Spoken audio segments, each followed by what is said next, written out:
ये छात्र एवं छात्राओं, आज का विषय है जयद्रथ वध के षष्ठ सर्ग का सारांश।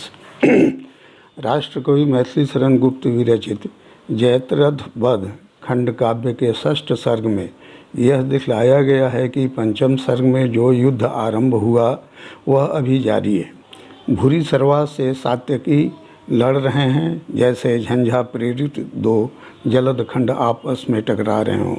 यद्यपि सात्यकी पहले से ही लड़ते लड़ते थक चुका था, तथापि अर्जुन को देखते ही वह उत्साह में भरकर युद्ध करने लगा।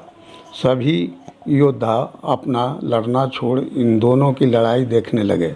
दोनों के घोड़े और रथ एक साथ ही नष्ट हो गए। दोनों घायल होते हुए भी द्वंद्व युद्ध करने लगे।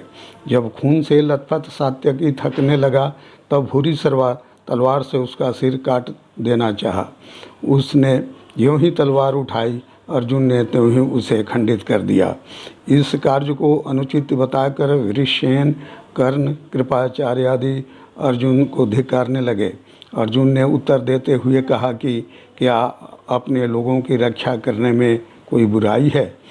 मेरा तो यह निश्चय है कि जहाँ तक मेरा बाण जाएगा उसके भीतर कोई भी मेरे सुहृदों का कुछ नहीं बिगाड़ सकता। तुम लोगों को आज धर्म का ज्ञान कैसे हो गया?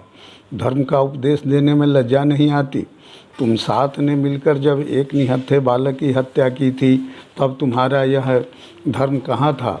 आश्चर्य है कि पापी जन भी राम का नाम ले रहे हैं, भीड़ ही आंसू बहा रहे हैं, और जो जन्म से ही अधर्मियों के अधिराजा रहे हैं वे भी धर्म की दुहाई दे रहे हैं। अर्जुन की बात सुनकर सभी शत्रुघ्न चुप रह गए। भला दोषी व्यक्ति कभी किसी के सामने सिर उठा सकता है?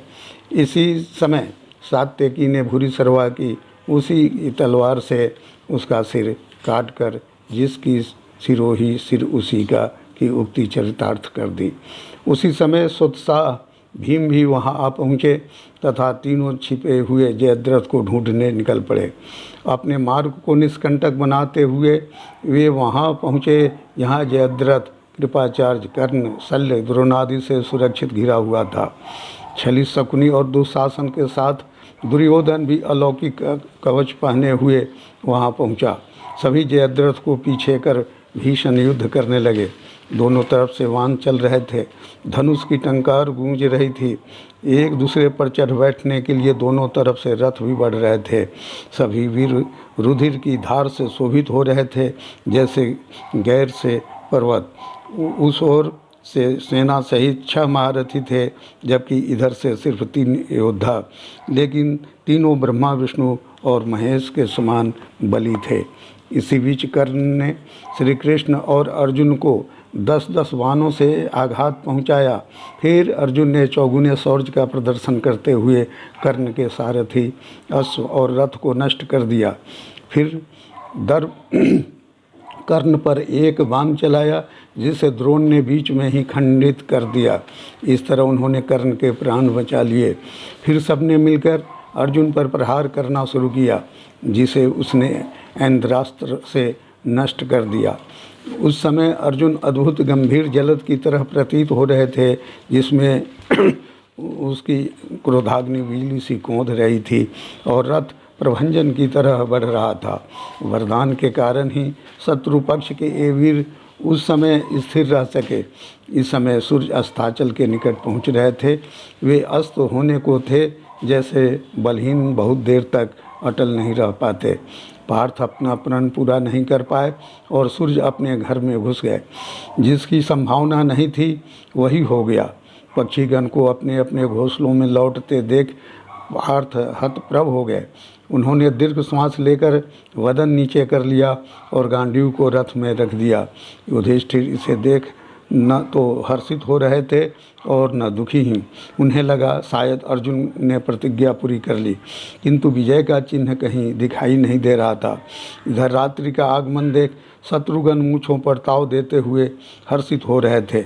दुर्योधन ने जयद्रथ से आनंद मनाने के लिए कहा, अब वह स्वच्छंद विचरण करे, क्योंकि सूर्य के साथ साथ अर्जुन का अस्त होने वाला है।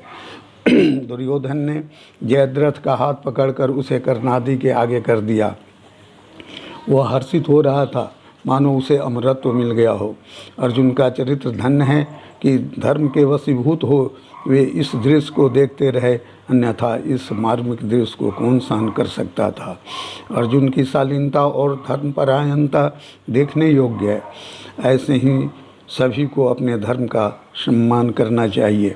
यह विचारणीय विषय है कि क्या पाप की ही जीत होती है और पुण्य हार जाता है। इस दृश्य को देखकर तो ऐसा ही लगता है जिन्होंने जीवन भर धर्म की रक्षा के लिए कष्ट सहा वे पार्थ मरणासन हैं, जबकि दुष्कर्म प्रिय दुर्योधनादि प्रसन्न हैं।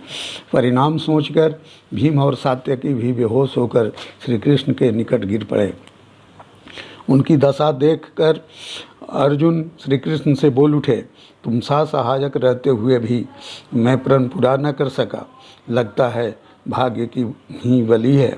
अतः अग्नि में जलकर मैं अपना दूसरा प्रण पूरा करूँगा। अभी युधिष्ठिर आदि का भार आपके कंधे पर है।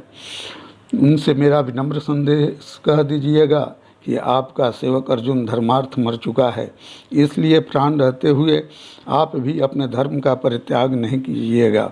बैरियों के नष्ट होने तक युद्ध विमुख नहीं होइएगा।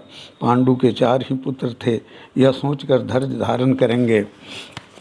यदि मैंने कोई पुण्य किया है तो वैर शोधन के लिए मेरा पुनर्जन्म हो। मुझे स्वर्ग की भी कामना नहीं है। अभिमन्यु विषयक वैर का शोधन तो अभी शेष ही है और मुझे कुछ नहीं कहना है, किंतु यह समझ में नहीं आ रहा कि सुभद्रा और द्रौपदी से क्या कहूँ।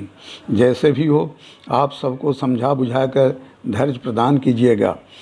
वह फिर से युधिष्ठिर, भीम, नकुल, सहदेव, उत्तरा, सुभद्रा और द्रौपदी से क्षमा याचना करते हुए श्री कृष्ण से विदा मांगता है। इस तरह मरने के लिए यद्यपि कोई तैयार नहीं होता, किंतु धर्म बंधन के कारण वह विवश है। श्री कृष्ण अर्जुन की बातों को सुन रहे थे, तभी जयद्रथ ने हंसते हुए विषैली वाणी में कहा, श्री कृष्ण अब देर क्यों, प्रण का समय तो टला जा रहा है, शुभ कार्य में शीघ्रता बरतो। जयद्रथ की बातें सुन श्री कृष्ण को हंसी आ गई और मेघ की गंभीर छटा छटने लगी। फिर उन्होंने अर्जुन से कहा कि तुम अपना प्रण पूरा करो, दिन अभी शेष है। तभी एक अद्भुत सा नज़ारा देखने को मिला। अस्ताचल के निकट मेघ मुक्त सूर्य दिखलाई देने लगे। ईश्वर की लीला को कौन जान सकता है। यह तो अर्जुन के हित में श्री कृष्ण ने सूर्य को दिन रहते ही अस्त सा दिखला दिया था, फिर अनुकूल अवसर पा उसे प्रकट कर दिया है। अर्जुन ने शीघ्र ही गांडीव उठा लिया और सभी शत्रु विस्मित हो से रह गए और निराशा की नदी में बहने लगे। उनका तेज मानो अर्जुन में समा गया। तब तक भीम और सात्यकी भी सजग होकर हर्षनाद करने लगे तथा शत्रुघ्न डर गए। कुपित होकर अर्जुन ने जयद्रथ से कहा, अरे नीच, अब तू मरने के लिए तैयार हो जा, अब तो भागने की चेष्टा भी व्यर्थ है। कोई उपाय न देख जयद्रथ ने बाणों की वर्षा शुरू कर दी। उसका वेग भयंकर था जिसे कोई नहीं सह सकता था, किंतु अर्जुन ने उसे सह लिया। आनंद की अतिशयता में शरीर की सुधि नहीं रहती। उसने तत्काल गांडीव से बाणों की वर्षा शुरू कर दी, जिसे कर्णादि भी निष्फल नहीं कर सके। फिर भी वे लोग अपने अपने बाणों से अर्जुन को व्यथित करने लगे। इसी बीच अर्जुन ने अपना अमोघ बाण संधान किया। इधर अर्जुन के बाण गांडीव की डोरी से छूटा और उधर जयद्रथ के सिर को लेकर उड़ चला। कुछ समय बाद बाण तो लौट आया, किंतु जयद्रथ का सिर न लौटा। वह समंत पंचक तीर्थ में सांध्योपासना कर रहे उसके पिता वृद्ध छत्र की गोद में जा गिरा और वह अपने पुत्र के साथ ही मर गया। तब श्री कृष्ण, अर्जुन, भीम और सात्यकी विजयोन्मत्त हो शंखनाद करने लगे। सबके मन आनंद से भर उठे, किंतु कौरव पक्ष की नाक कट गई। विकल दुर्योधन की शोक से मानो छाती ही फट गई।